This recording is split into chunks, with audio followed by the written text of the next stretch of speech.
అందరికీ నమస్తే. Welcome to metro TV. నేను మీ రమ్య. ముందుగా బులెటిన్లోని హెడ్లైన్స్ చూద్దాం.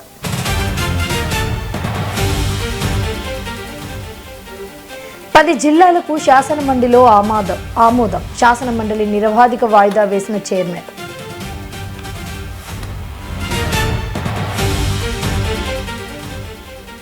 పొంగులేటి వచ్చి వివరణ ఇచ్చే వరకు కదిలేదే లేదు. అవినీతికి సంబంధించి అన్ని ఆధారాలు నా దగ్గర ఉన్నాయని ఏలేటి.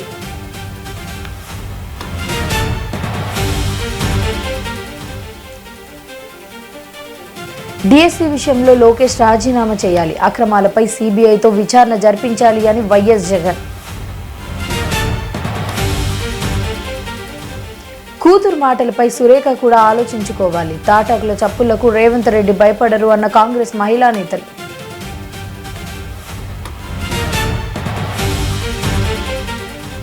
ఇబ్రహీంపట్నంలో ఎంఆర్ఓ శ్రీనివాస్ రెడ్డి ఇంట్లో ఏసీబీ సోదాలు. ఏకకాలంలో 15 చోట్ల సోదాలు చేస్తున్న అధికారులు.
విశాఖలో దారుణం జరిగింది. స్కూల్ టీచర్ బెదిరించడంతో 6 ఏళ్ల బాలుడు మృతి చెందాడు. టీచర్ కొట్టడంతో తరగతి గదిలోని బాలుడు ప్రణయ్ తేజ్ కుప్పకూలిపోయాడు. ఇక విశాఖ 1 టౌన్ ప్రాంతంలోని లిటిల్ గార్డెన్ స్కూల్లో ఈ ఘటన జరిగింది. హోంవర్క్ చేయలేదు అని టీచర్ మందలించడంతో పాటు దాడి చేయడం కారణంగానే బాలుడు మరణించాడు అని బంధువులు ఆందోళన వ్యక్తం చేస్తున్నారు. ఇక ఈ ఘటనపై పోలీసులు కేసు నమోదు చేసి దర్యాప్తు చేపడతారు.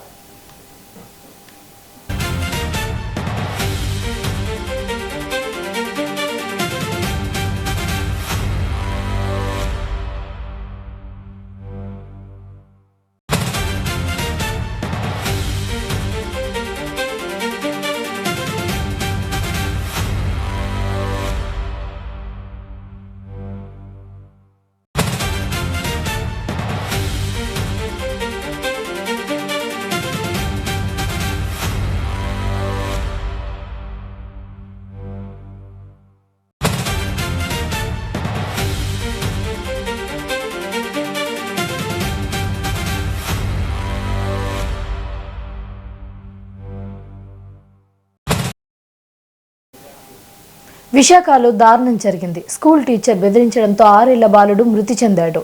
టీచర్ కొట్టడంతో తరగతి గదిలోని బాలుడు ప్రణయ్ తేజ్ కుప్పకూలిపోయాడు. విశాఖ 1 టౌన్ ప్రాంతంలో లిటిల్ గార్డెన్ స్కూల్లో ఈ ఘటన జరిగింది. హోంవర్క్ చేయలేదు అని టీచర్ మందలించడంతో పాటు దాడి చేయడం కారణంగానే బాలుడు మరణించాడు అని బంధువులు ఆందోళన వ్యక్తం చేస్తున్నారు. ఇక ఇదే ఘటనపై పోలీసులు కేసు నమోదు చేస్తున్నారు. ఇక ఇదే అంశానికి సంబంధించి పూర్తి సమాచారం మా ప్రతినిధి ఈశ్వర్ అందిస్తారు. ఈశ్వర్, చెప్పండి. ఉపాధ్యాయురాలు నిర్వాకానికి ఓ 6 ఏళ్ల పసిప్రాణం బలైపోయింది. ఆ హోంవర్క్ చేయలేదని నెపంతో ఉపాధ్యాయురాలు కొట్టడంతో యూకేజీ చదువుతున్న ప్రణయ్ తేజ్ అనే బాలుడు ఈ ప్రాణాలు కోల్పోయాడు. ఈ హృదయ విదారక ఘటన 1 టౌన్ పరిధిలోని లిటిల్ గార్డెన్ స్కూల్లో చోటు చేసుకుంది. బాలుడు ప్రణయ్ తేజ్ రోజులాగే పాఠశాలకు వెళ్ళాడు. అయితే హోంవర్క్ పూర్తి చేయలేదని కారణంతోనే సదరు క్లాస్ టీచర్ బాలుడిపై చేయి చేసుకుంది. అయితే టీచర్ కొట్టిన దెబ్బకు తాళలేక చిన్నారి పాఠశాల తరగతి గదిలోనే ఒక్కసారిగా అస్వస్థకి గురై కుప్పకూలాడు. దీంతో భయాందోళనకి గురైన పాఠశాల సిబ్బంది బాలుని చికిత్స నిమిత్తం అత్యవసర నిమిత్తం కింగ్ జార్జ్ హాస్పిటల్ కి కేజీహెచ్ కి తీసుకెళ్లారు. అయితే బ్యాడ్ లక్ ఆసుపత్రికి తరలించే మార్గ మధ్యంలోనే బాలుడు పరిస్థితి విషమించి కన్ను మూసినట్టు కుటుంబ సభ్యులు చెప్తున్నారు. అయితే చిన్నారి మృతితో కుటుంబ సభ్యులు ఒక్కసారిగా కన్నీరు మున్నీరు అవుతున్నారు. కేజీహెచ్ వద్ద కూడా బాలుడు బంధువులు ఆందోళన దిగారు. వారితో పోలీసు మాట్లాడి సముదాయించే ప్రయత్నం చేశారు. టీచర్ వ్యవహార శైలికి బాగా భయపడే బాలుడు కుప్పకూలిపోయినట్టు సీసీ ఫుటేజ్ ద్వారా తెలుస్తుంది. అయితే విశాఖలో ఈ విషాదకర ఘటన తీవ్ర కలకలం రేపుతుంది. ఈ ఘటనపై స్థానికంగా కూడా తీవ్ర ఆగ్రహం వ్యక్తం అవుతుంది. నా ఘటనకు సంబంధించి పాఠశాలలోని సీసీటీవీ ఫుటేజ్ అటు సోషల్ మీడియాలోని, ఇటు మీడియాలో కూడా వెలుగులోకి రావడంతో ఒక్కసారిగా ప్రజలు ఆందోళన చెందుతున్నారు. ఈ ఫుటేజ్‌లో సదరు ఉపాధ్యాయురాలు కేవలం ప్రణతేజనే కాకుండా క్లాస్‌లోని మరికొంతమంది విద్యార్థులను కూడా తీవ్రంగా కొడుతున్న దృశ్యాలు ఉన్నట్టు బంధువులు ఆరోపిస్తున్నారు. అయితే ఈ ఉపాధ్యాయులు ఈ ప్రవర్తనను ఈ దృశ్యాల నిదర్శనమని వారు మండిపడుతున్నారు. ఈ ఘటనపై పోలీసులు కేసు నమోదు చేసుకొని దర్యాప్తు ప్రారంభించారు. అయితే ఆ బాలుడి మృతికి గల అసలు కారణాలు సీసీటీవీ ఫుటేజ్ క్షుణ్ణంగా పరిశీలించిన తర్వాతతో పాటు వైద్యుల నివేదిక పోస్ట్‌మార్టం రిపోర్ట్ ఆధారంగానే అధికారిక స్పష్టత రానున్నదని అధికారులు చెప్తున్నారు. మరోవైపు ప్రైవేట్ పాఠశాలలోని విద్యార్థుల భద్రతపై కఠిన పర్యవేక్షణ ఉండాలని, పిల్లల శారీరక దాడులకు పాల్పడే ఉపాధ్యాయుడిపై కూడా క్రిమినల్ కేసులు నమోదు చేయాలని విద్యార్థి సంఘాలు, తల్లిదండ్రులు తీవ్రంగా డిమాండ్ చేస్తున్నారు. Right, thank you.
కేంద్ర హోంమంత్రి అమిత్ షా అధ్యక్షతన మహాబలిపురంలో సదరన్ జోనల్ కౌన్సిల్ సమావేశం జరిగింది. ఏపీ సీఎం చంద్రబాబు దక్షిణాది రాష్ట్రాల సమగ్రాభివృద్ధిపై పలు కీలక ప్రతిపాదనలు చేశారు. అమరావతి, బెంగళూరు, చెన్నై నగరాలను అనుసంధానించే బుల్లెట్ ట్రైన్ కారిడార్ను కుప్పం మీదుగా ఏర్పాటు చేయాలి అని కోరారు. ఇక దక్షిణాది ఉమ్మడి లాజిస్టిక్స్ నెట్వర్క్, అలాగే డిపోర్టులు, అలాగే విద్యుత్ గ్రిడ్ స్వెల్లింగ్ నక్సలైటిస్ అయితే ఏర్పాటు చేయాలి అని సూచించారు. గోదావరి, కావేరీ నదులు అనుసంధానంతోనే 500 టీఎంసీలకు పైగా నీటిని మళ్లించే ప్రణాళికలకు ప్రాధాన్యత ఇవ్వాలి అని అన్నారు. ఏపీ విభజన సమస్యలను కూడా త్వరగా పరిష్కరించాలి అని కేంద్రాన్ని చంద్రబాబు కోరారు. Polavaram, Amaravati, south coast railway జోన్కు కేంద్ర సహకారం కొనసాగాలి అని విజ్ఞప్తి చేశారు. చంద్రబాబు ప్రసంగాన్ని కర్ణాటక సీఎం డీకే శివకుమార్ సహా దక్షిణాది సీఎంలు అయితే ప్రశంసించారు. ఇక ఇదే అంశంపై పూర్తి సమాచారం మా ప్రతినిధి రామకృష్ణ అందిస్తారు. రామకృష్ణ, చెప్పండి. ఏదైతే సదరన్ స్టేట్ కి సంబంధించి సదరన్ స్టేట్ కంటే కర్ణాటక, తమిళనాడు, అదేవిధంగా ఆంధ్రప్రదేశ్, తెలంగాణ, కేరళ ఈ 5 సదరన్ ఏదైతే స్టేట్స్ లో ఆ స్టేట్ కి సంబంధించిన సమావేశం ఈ రోజు మహాబలిపురంలో జరిగింది. ఇది కేంద్ర హోంశాఖ మంత్రి అమిత్ షా ఆధ్వర్యంలో జరిగిన సమావేశానికి కర్ణాటక ముఖ్యమంత్రి, అదేవిధంగా ఏపీ సంబంధించిన ఈ కార్యక్రమాలు పాల్గొన్నారు. అయితే ఏదైతే సదరన్ సంబంధించిన సమావేశాల్లో పలు కీలకమైన అంశాలు చర్చించడం, వాటికి సంబంధించి ఏ విధంగా ముందుకెళ్ల కార్యాచరణ ఏ విధంగా రూపొందించాలనే దానిపైన అందరు ముఖ్యమంత్రులతో హోంశాఖ మంత్రి అమిత్ షా చర్చించారు. అయితే దానికి సంబంధించి ఏవైతే విషయాలు ఉన్నావో ఆంధ్రప్రదేశ్ సంబంధించిన విషయాలను ఎక్కువగా చంద్రబాబు నాయుడు ఈ సమావేశంలో ఆయన ప్రసంగించారో అదే వాటికి కేంద్ర హోంశాఖ మంత్రి దృష్టి తీసుకెళ్లడం, ఏదైతే గోదావరి, కావేరి జలాలను అనుసంధానం వల్ల అనేక ఉపయోగాలను, దాని నుంచి 500 టీఎంసీ నీళ్లు మనం వాడుకునే అవకాశం ఉంది కాబట్టి గోదావరి, కావేరి జలాలను అనుసంధానం చేయాల్సిన అవసరం ఎంతైనా ఉంది అనేది ఆయన హోంశాఖ మంత్రికి తెలియజేశారు. ఎందుకంటే గత కొంతకాలంగా చంద్రబాబు నాయుడు చూసుకున్నట్లయితే ఏదైతే నది జలాలను అనుసంధానం చేయడం వల్ల బెనిఫిట్ వస్తుంది, చాలా ఉపయోగకరమైన లాభాలు ఉంటాయి కాబట్టి నదులు అనుసంధానం చేయాలన్నది ప్రధాన ఆ ఆ, డిమాండ్ చేస్తూ వస్తున్నాడు. అది అందులో భాగంగానే ఆయన కొన్ని నదులను కూడా అనుసంధానం చేయడం, వాటికి సంబంధించిన నీళ్లు ఏవైతే ఉన్నాయో వాటిని ఏ విధంగా ఉపయోగించుకోవాలో దానికి సంబంధించి కూడా చర్చించారు. అదే అందులో భాగంగానే ఇప్పుడు గోదావరి కావేరి ఏదైతే జలాల వివాదం ఉందో ఆ జలాల వివాదం సంబంధించిన వాటిని కూడా అనుసంధానం చేయడం వల్ల 500 టీఎంసీ ఆడుకునే అవకాశం ఉంది కాబట్టి వాటిని అనుసంధానం చేయాలి.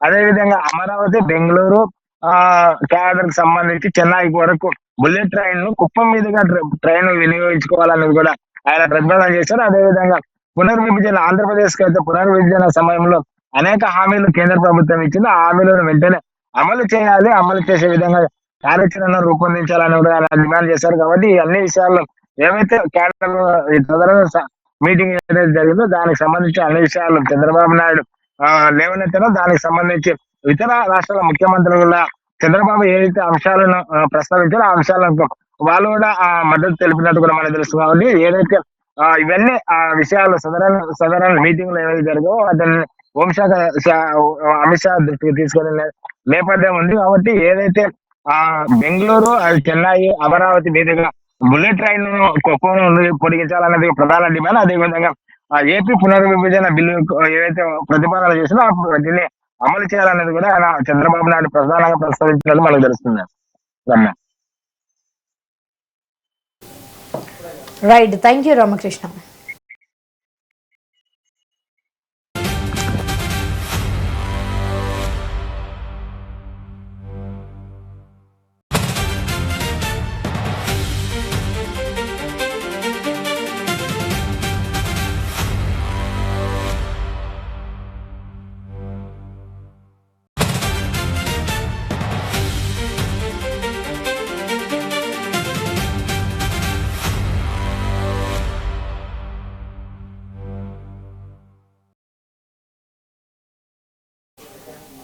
ఉమ్మడి ఆదిలాబాద్ జిల్లాలోని ఏజెన్సీ గ్రామాలలో ఆదివాసీ తెగకు చెందిన ప్రజలు సిరాల్ పండుగను సాంప్రదాయబద్ధంగా జరుపుకుంటున్నారు. నాగపంచమి తర్వాత పుట్టమట్టిని తీసుకొచ్చి తడిపి వెదురు కర్రల సహాయంతో గుడి ఆకారంలో సిరాలను తయారు చేస్తారు. అనంతరం అడవులలో లభించే వనమూలికలు, పప్పు ధాన్యాలు, పువ్వులతో అయితే అలంకరించి నైవేద్యంగా తయారు చేసిన తీపి రొట్టెలను శిఖర భాగంలో ఉంచి వస్త్రాన్ని కప్పుతారు. ఇక ఈ నిర్మాణం పిరమిడ్ ఆకారంలో కనిపిస్తోంది. సిరాలను శివుడిగా భావించి పూజలు నిర్వహిస్తారు. ముఖ్యంగా ఆదివాసీ మహిళలు సంతాన ప్రాప్తి కోసం మొక్కలు, నోములు చెల్లిస్తారు. తమ ఆచార సాంప్రదాయాలను పఠించడం ద్వారా మంచి జరుగుతుంది అని వారు విశ్వసిస్తున్నారు. సిరా పండుగ ఎలా జరుపుతారంటే మేము పొద్దున్న లేచి పుట్టకి వెళ్ళి మట్టి తీసుకొస్తాము, పాటలు పాడుకుంటా వెళ్ళి మట్టి తీసుకొస్తాము. అందరు మహిళలు కలిసి అడవికి వెళ్ళి పుట్ట నుంచి మట్టి తీసుకొస్తాము. మట్టి తీసుకువచ్చి మన హనుమాన్ టెంపుల్ దగ్గర పెడతాము. అందరు మహిళలు కలిసి హనుమాన్ నగర్ టెంపుల్ దగ్గర పెట్టి ఒక మట్టిని ఒక విగ్రహం తయారు చేస్తాము. విగ్రహం తయారు చేసి దాన్ని పూజ చేసి పటేల్ వాళ్ళ ఇంటికి తీసుకుపోతాము. పటేల్ వాళ్ళ ఇంటికి తీసుకుపోయి ఆడ పెట్టి కొంచెం పాటలు పాడి ఆడి మళ్ళా టెంపుల్ దగ్గర తీసుకువస్తాము. టెంపుల్ దగ్గర తీసుకువచ్చి మళ్ళీ దినమంతా పాటలు పాడి ఆడుకుంటా పాడుకుంటా సాయంత్రం వరకు ఆడుకుంటాము. సిరా రాజా విగ్రహాన్ని తయారు చేసి ఆడుకుంటాము దినమంతా. పటేల్ వాళ్ళ ఇంటికి పోయి ఆడ ఆడుకొని మళ్ళీ టెంపుల్ దగ్గర తీసుకొచ్చి ఈడ కూడా ఆడుకుంటాము. అది ఎట్లా అంటే కొందరు ఇట్లా మొక్కుంటారు, మాది ఒక కోరిక తీర్చుకోవాలని మొక్కుంటారు. పిల్లలు కాని వాళ్ళు మొక్కుంటారు, బొట్టు పెట్టుకుంటారు. పిల్లలు పుట్టని వాళ్ళు పిల్లలు పుడతారని ఇట్లా అనుకుంటారు, మొక్కుంటారు, బొట్టు పెట్టుకుంటే ఎవరికైతే పిల్లలు పుట్టని వాళ్ళు పిల్లలు పుడతారు. మళ్ళీ వచ్చే సంవత్సరం వాళ్ళు కూడా ఒక సిరా రాజాని వాళ్ళు కూడా పెడతారు. ఇది ఒక ఆదివాసీ ఆచారం పండుగ. ఇట్లా వేస్తారు, ఆడుకుంటారు, మళ్ళీ పాటలు పాడుకుంటారు. పోయి తీసుకువచ్చి సాయంత్రం వరకు ఆడుకొని మళ్ళీ సాయంత్రం పాటలు పాడుకుంటానే తీసుకుపోతారు. చెరువులు లేదా మన బావిల్లో పాటలు పాడుకుంటా తీసుకుపోయి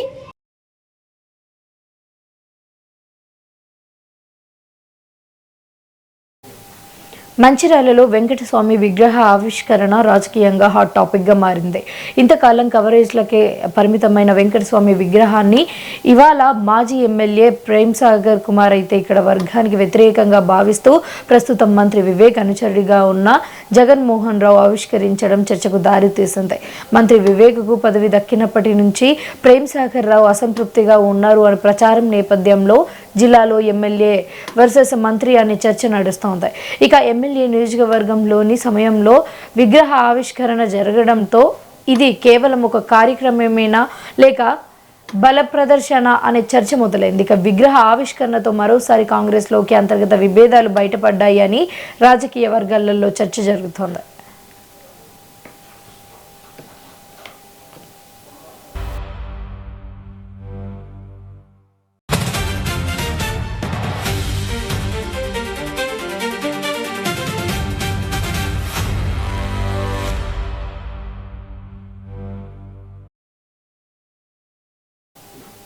ఆదిలాబాద్ ఎయిర్పోర్టు నిర్మాణం కోసం డిపిఆర్ఓ మార్పులు చేసే రైతులకు అన్యాయం చేయొద్దు అని మాజీ మంత్రి జోగు రామన్న అన్నారు. అనుకుంట గ్రామం అయితే ఇక్కడ రైతులు అలాగే గ్రామస్తులు జోగు రామన్నను కలిసి తమ సమస్యలను వివరించి వినతి పత్రం అందజేశారు. గతంలో కలెక్టర్ ఆధ్వర్యంలో జరిగిన సర్వే ప్లానింగ్ ప్రకారమే ఎయిర్పోర్టు నిర్మాణానికి సంబంధించిన నిర్మాణాలు తీసుకోవాలి అని అయితే ఇక్కడ ఆయన కోరారు. కొత్తగా డిపిఆర్ రూపొందించాల్సిన అవసరం ఏమొచ్చింది అని జోగు రామన్న ప్రశ్నించారు. రైతుల భూములకు నష్టం కలిగించేలా ఎలాంటి నిర్ణయాలు తీసుకోను అని బీఆర్ఎస్ అంటే ఒకవేళ తీసుకుంటే మాత్రం బీఆర్ఎస్ చూస్తూ ఊరుకోదు అని అయితే అన్నారు. రైతులకు శాశ్వత పరిష్కారం లభించే వరకు అండగా నిలిచి పోరాడతాము అని మాజీ మంత్రి జోగు రామన్న హామీ ఇచ్చారు. ఏదైతే పైసెంటర్ అయితే మనం మోదీ ఇట్లా లేపేసిండు సారుతో కేసీఆర్ మాట్లాడినానుకో సీఎం పోతుంది సార్తో రిక్వెస్ట్ చేయమంటే మీరు టైం కేటీఆర్ సార్ టైం తీసుకోండి మనందరం కలిసి ఒక బర్త్ తీసుకొని టైం తీసుకుని హైదరాబాద్ ఉన్నాడు కానీ కేటీఆర్ కలిపితే కేటీఆర్ ప్రెస్ మీట్ ఒక్కసారి అట్లా మాట్లాడినానుకో సీఎం డైరెక్ట్ పోతుంది. ఈ కలిసిన వాడి ఓడి ఎమ్మెల్యేని అయితే ఇస్తుంటోడే అర్థమైంది కదా. ఎమ్మెల్యేని అయితే తన స్వాభావం చూసుకొని చూస్తున్నాడు. మేము తనతో మీరు కేటీఆర్తో టైం ఇప్పిండ్రి మనం అందరం ఒక బస్ తీసుకొని పోయి హైదరాబాద్ ఉంటాడు సార్ కేటీఆర్తో కలిస్తేనే ఆ దగ్గర పోతుంది సీఎం దాకా. ఏదైతే పైసెంటర్ అయితే మనం మోదీ ఇట్లా లేపేసిండు సారుతో కేసీఆర్ వికారాబాద్లో పాలిటెక్నిక్ విద్యార్థులు ఆందోళనకు దిగారు. జియో 97 రద్దు చేయడాన్ని వ్యతిరేకిస్తూ ఎన్టీఆర్ చౌరస్తాలో ధర్నా నిర్వహించారు. స్కీమ్ పేరుతో జియో 97 రద్దు చేసి తమ భవిష్యత్తును అంధకారంలోకి నెట్టేందుకు ప్రభుత్వం ప్రయత్నిస్తోంది అని విద్యార్థులు ఆరోపించారు. ఇక జియో 97 రద్దుతో పలు కాంపిటేటివ్ పరీక్షలకు అర్హత కోల్పోయే పరిస్థితి వస్తుంది అని ఆవేదన వ్యక్తం చేశారు. అంతేకాదు పాలిటెక్నిక్ విద్యార్థులకు అప్లికేషన్ ఫామ్ నింపడం కూడా రాదంటూ సీఎం రేవంత్ రెడ్డి చేసిన వ్యాఖ్యలపై విద్యార్థులు తీవ్రంగా స్పందించారు. సీఎం వికారాబాద్ పాలిటెక్నిక్ కళాశాలలకు వచ్చి తమతో కలిసి ఫామ్ నింపాలి అని సవాల్ చేశారు. ఇక తాము నింపలేకపోతే కట్టుబడి ఉంటాము అని, సీఎం నింపలేకపోతే పదవికి రాజీనామా చేస్తారా అంటూ ప్రశ్నించారు. మా ఇంజనీర్స్కి ఫామ్ ఫిల్అప్ చేయడానికి సీఎం సార్ అని ఇంతమంది ఉన్నాం. సీఎం సార్ మీరు వచ్చి ఒకసారి విజిట్ చేయండి. గవర్నమెంట్ పాలిటెక్నిక్ విజిట్ చేసినాక మేము కూర్చున్నాక మాకు ఫామ్ ఫిల్అప్ చేయడానికి రాదా, మీకు ఫామ్ ఫిల్అప్ చేయడానికి రాదా, అప్పుడు మాట్లాడదామండి. ఉన్న కాలేజీని తీసేసి వొకేషనల్ చేస్తారా? ఇదేం న్యాయం? జియో రద్దు చేయమని పాస్ చేస్తారా? ఒకసారి వచ్చి విజిట్ కారు, మీకు వికారాబాద్లో ఉంటారు కదా, రండి ఒకసారి విజిట్ చేసినాక పాలిటెక్నిక్ ఎట్లున్నది, అసలు ఏం జరుగుతున్నది మీకున్న గ్రూప్లో తెలియదు. కానీ మీరు సీఎం అయిపోయారు. అది ఎట్లా అయిపోయారో మీకే తెలుసు. మీరు అంతుంటే ఫామ్ తీసుకురండి, మేము ఏమకుండా కూర్చుంటాము, మీరు మామూలుగా కూర్చోండి, మేము ఫిల్అప్ చేసామంటే అగర్స్తే మీరు రాజీనామాకి రెడీ కావాలి. రెడీ అయ్యారంటే ఎప్పుడే మేము రెడీ. జియోని ఎంత డబ్బులు రద్దు చేస్తే అంతది లేదు. కాదంటే మా స్టూడెంట్స్కి ఉన్నది మేము ఎట్లా అట్లా చేస్తామో గుర్తుపెట్టుకోండి.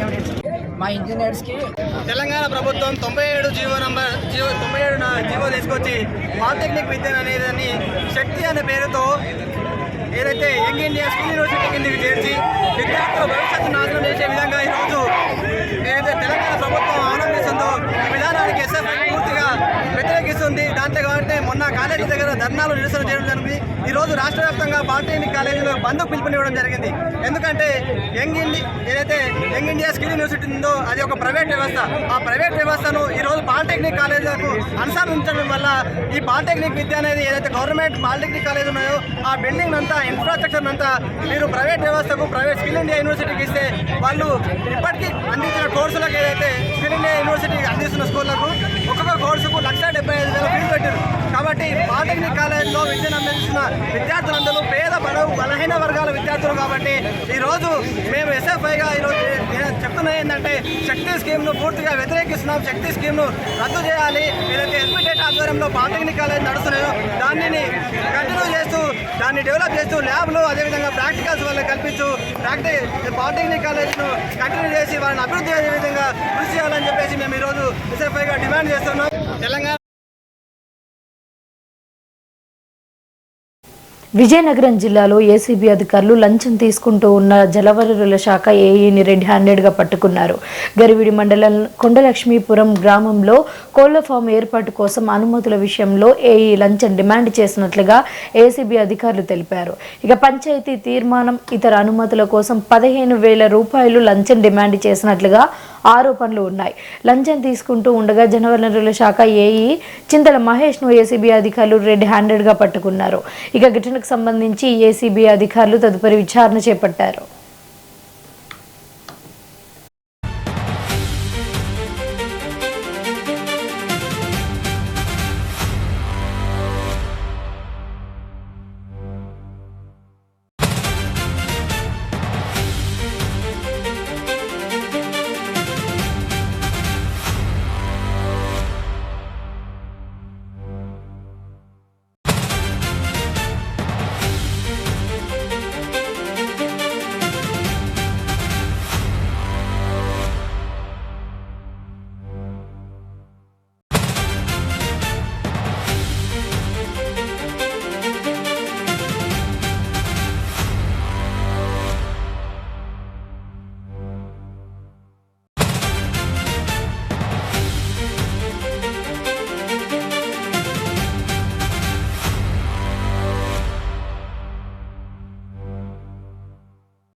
హైదరాబాద్ గాంధీ భవన్లో ఎల్బీ నగర్ కాంగ్రెస్ నేత జక్కిడి ప్రభాకర్ రెడ్డి ఆందోళనకు దిగారు. తనను పార్టీ నుంచి ఎందుకు సస్పెండ్ చేశారంటూ బోర్న విలపించారు. 40 ఏళ్లుగా కాంగ్రెస్ పార్టీని నమ్ముకొని పనిచేస్తున్న తనపై సస్పెన్షన్ వేటు వేయాలి అని ఎలా చేశారు అని అయితే ప్రశ్నించారు. ఇక గాంధీ భవన్ వద్ద సేవ్ ఎల్బీ నగర్ అంటూ అనుచరులతో కలిసి పెద్ద ఎత్తున నినాదాలు చేశారు. ఇక ఇదే అంశంపై మా బ్యూరో చీఫ్ శేఖర్ అందిస్తారు పూర్తి సమాచారం. శేఖర్ చెప్పండి. ప్రస్తుతం మనం గాంధీ భవన్ లో ఉన్నాము. నిన్న రాత్రి జక్కిడి ప్రభాకర్ రెడ్డిని గాంధీ భవన్ కి ఇంతకు ముందే జక్కిడి ప్రభాకర్ రెడ్డి ఇప్పుడే గాంధీ భవన్ కు చేరుకున్నారు. పెద్ద ఎత్తున తన కార్యకర్తలతోటి జక్కిడి ప్రభాకర్ రెడ్డి గాంధీ భవన్ కు చేరుకొని save LB Nagar, save Congress party అంటూ ఇక్కడికి పెద్ద ఎత్తున వాళ్ళు నినాదాలు చేస్తూ గాంధీ భవన్ కు వచ్చిన పరిస్థితి. 40 ఏళ్లుగా కాంగ్రెస్ పార్టీని నమ్ముకొని ఎల్బీ నగర్ లో ఉన్నాను, ఏ పార్టీలు మారలేదు, ఎక్కడ పోలేదు, ఎల్బీ నగర్ లోకల్ గా కాంగ్రెస్ పార్టీ అభివృద్ధి కోసం పనిచేస్తే లాస్ట్ కు నాకు ఇదా కాంగ్రెస్ పార్టీ అధిష్టానం ఇచ్చిన గిఫ్ట్ అంటూ జక్కిడి ప్రభాకర్ రెడ్డి ఒకనొక సందర్భంలో భావోద్వేగానికి గురైన పరిస్థితిని మనం చూసుకోవచ్చు. అయితే ఇదే అంశం పైన జక్కిడి ప్రభాకర్ రెడ్డి మాట్లాడుతూ మదియాష్కి గౌడ్ లాంటి నేతలు ఎక్కడో నిజామాబాదు, అమెరికాలో ఉండే మదియాష్కి గౌడ్ ఎల్బీ నగర్ కు వచ్చి ఎల్బీ నగర్ లో ఒక గ్రూప్ కాంగ్రెస్ గా విడగొట్టి నాకు రావాల్సిన టికెట్ ని తను ఢిల్లీ తోటి లాబింగ్ జరిపించి డబ్బుల ద్వారా టికెట్ తీసుకొని తను పెద్ద ఎత్తున ఎల్బీ నగర్ లో తను గతంలో కూడా ఓడిపోవడం, నగర్ లో కూడా ఓడి లేదంటే ఎల్బీ పార్టీలో పైన ఉన్నాను అంటూ మదియాష్కి గౌడ్ పైన సేవ్ ఎల్బీ నగర్ మధ్యాష్కి హటావో ఎల్బీ నగర్ కు బచావో అంటూ, ఎల్బీ నగర్ కాంగ్రెస్ కు బచావో అంటూ జక్కిడి ప్రభాకర్ రెడ్డి పిలుపునిస్తున్నారు. అంతేకాకుండా ఏదైతే నేను 40 ఏళ్లుగా కాంగ్రెస్ పార్టీని నమ్ముకొని ఉన్నానో, ఈ కాంగ్రెస్ అధిష్టానం కొంత ఆలోచన చేసి పునరాలోచించాలి. కాంగ్రెస్ పార్టీ కోసం నేను ఎవరిపైన అంటే దాని అభివృద్ధి కోసమే, పార్టీ అభివృద్ధి కోసం పనిచేసేంత కించపరిచలేదు. దాన్ని ఆ వాయిస్ లని ఎవరైతే కావాల్సి కుట్రపూరితంగా కొంతమంది వాటిని అతుకుల వాయిస్ ని వన్ సైడ్ మాత్రమే ఉంది, ఆ ఆడియో రికార్డింగ్ ఒక సైడ్ మాత్రమే ఉన్నది. అందులో ఎవరైనా ఆడియో కాల్ సంభాషించినప్పుడు రెండు సైడ్ల నుంచి ఉంటుంది, కానీ ఒక సైడ్ మాత్రమే ఉన్నది. తప్పుడు నివేదికలు, తప్పుడు ఆధారాలతోటి నా మీద కుట్రపూరితంగా వ్యవహరించారు. దీని వెనుక మదియాష్కి గౌడే ఉన్నారు. ఎల్బీ నగర్ కాంగ్రెస్ ని సేవ్ చేయండి, మదియాష్కి గౌడ్ హటావు అంటూ కూడా స్లోగన్ చేస్తూ ఇప్పుడు వేగంగా మదియాష్కి గౌడ్ చక్రం తిప్పారు అంటూ కూడా జక్కిడి ప్రభాకర్ రెడ్డి భావోద్వేగానికి గురయ్యారు. అంతేకాకుండా కాంగ్రెస్ పార్టీని నమ్ముకొని ఎల్బీ నగర్ లో ఎంతో మంది కాంగ్రెస్ పార్టీకి కార్యకర్తలకు అండగా నిలిచారని, ఆ విషయాన్ని కాంగ్రెస్ పార్టీ పునరాలోచించాలి, తన పైన సస్పెండ్ పైన పునరాలోచనకు దిగాలి అంటూ కూడా తను డిమాండ్ చేస్తున్నారు. ప్రస్తుతం మనం చూసుకోవచ్చు విజువల్స్ లో కూడా save Congress, save LB Nagar Congress అంటూ ప్లకార్డులు ప్రదర్శిస్తూ గాంధీ భవన్ మెట్ల మీద ఎల్బీ ఉన్న పరిస్థితిని మనం చూసుకోవచ్చు. ఇది ధర్నాగా కానీ చూడొద్దు, ఇది ఎట్టి పరిస్థితుల్లో ఎల్బీ నగర్ కాంగ్రెస్ ని సేవ్ చేయమని కోరుతున్నాము అంటూ జక్కిడి ప్రభాకర్ రెడ్డి తెలుపుతున్న పరిస్థితి. ధర్నాగా భావించొద్దు, ఆందోళనగా భావించొద్దు అంటూ కూడా జక్కిడి ప్రభాకర్ రెడ్డి చెప్తున్న పరిస్థితి. ప్రస్తుతం లైవ్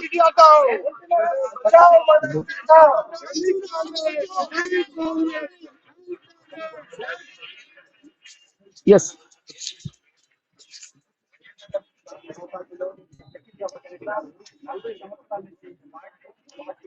జక్కిడి ప్రభాకర్ రెడ్డి అనుచరులు మాట్లాడుతున్నారు, మనం చూసుకోవచ్చు.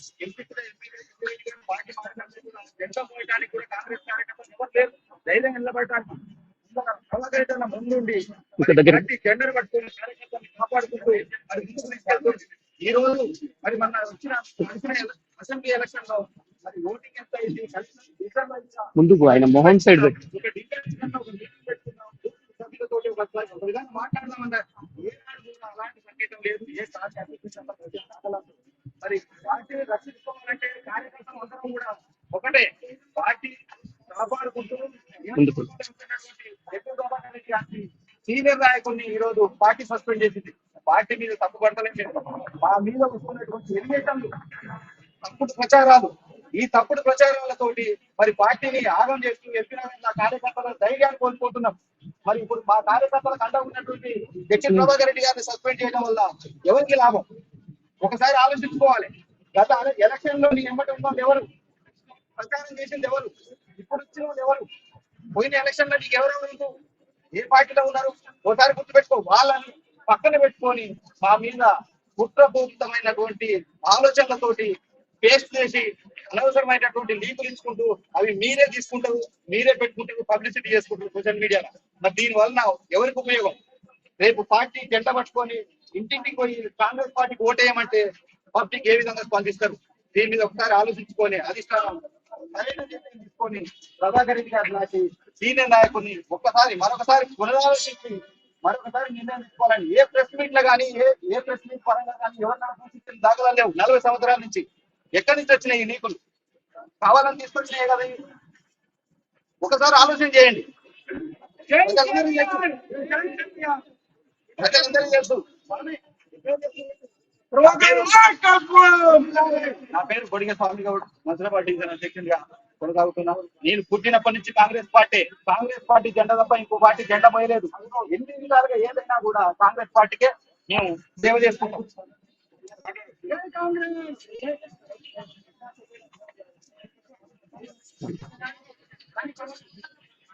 ఇది పరిస్థితి రమ్య. జక్కిడి ప్రభాకర్ రెడ్డి గాంధీ భవన్ మెట్ల మీద బైఠాయించారు. ఎట్టి పరిస్థితుల్లో కాంగ్రెస్ అధిష్టానం పునరాలోచించాలి ఈ విషయం పైన అంటూ కూడా వాళ్ళు గాంధీ భవన్ మెట్ల మీద కూర్చున్న పరిస్థితి. 40 ఏళ్లుగా కాంగ్రెస్ పార్టీని నమ్ముకొని కాంగ్రెస్ పార్టీకి సేవ చేసి అభివృద్ధి కోసం ఉంటే కొంతమంది కుట్రపూరితంగా నన్ను ఇరికించారు అంటూ జక్కిడి ప్రభాకర్ రెడ్డి తెలుపుతున్న పరిస్థితి. Right, thank you.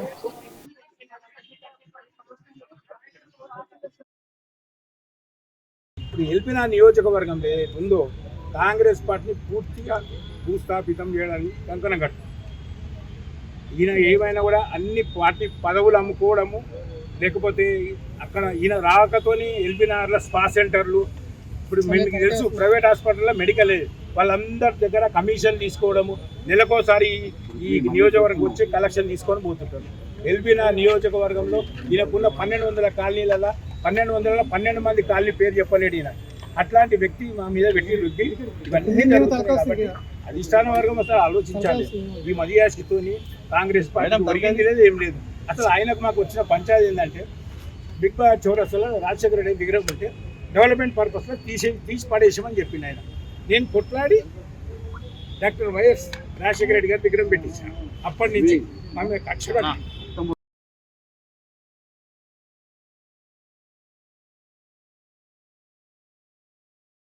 ఇవి బులెటిన్ అప్డేట్స్. మరిన్ని అప్డేట్స్ కోసం చూస్తూనే ఉండండి మెట్రో టీవీ.